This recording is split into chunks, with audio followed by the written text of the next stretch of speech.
Vous avez vu le look de Lewis Hamilton? Il a été intronisé comme un pilote de l'écurie Ferrari.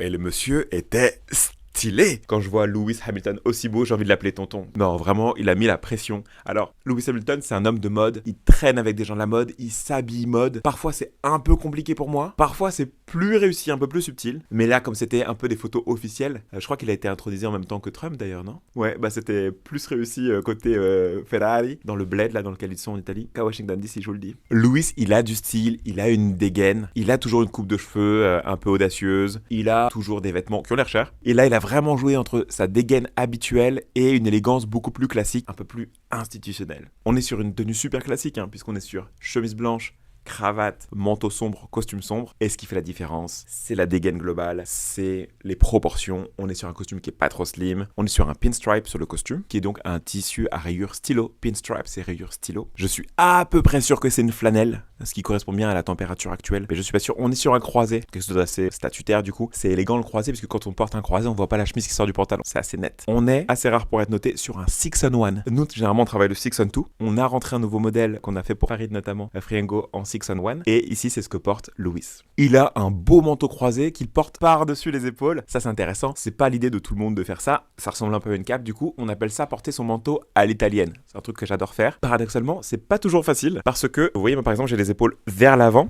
qui ont tendance à chasser un peu le manteau qui a tendance à tomber. Donc, si vous êtes en train de faire le beau et que vous avez le manteau qui tombe, c'est quand même vraiment la loose. S'il y a un petit bémol, forcément, et ça, tous les fans d'art sartorial, les petits sarti vont le remarquer, c'est qu'on a un revers de veste qui est assez costaud, un revers de manteau qui est assez costaud. En revanche, on a une cravate qui est assez slim, un col de chemise qui est un peu timide, il est pas petit non plus. Donc ça, c'est peut-être l'endroit où j'aurais voulu un petit peu plus de générosité, un peu plus encore de classicisme, aller chercher dans les proportions un peu plus 80-90, 30-40. Mais c'est quand même une très très belle tenue. Franchement, on est à 10 sur 10 là pour Lewis. Mention spéciale pour le courage qu'il faut quand on a le front qui commence à progresser vers l'arrière du crâne pour faire des tresses couchées. Moi, ça fait un moment que j'en ai pas fait. J'ai envie d'en faire, mais malheureusement, mon front et ma hairline en ont décidé autrement. Du coup, on reste sur un petit afro comme ça.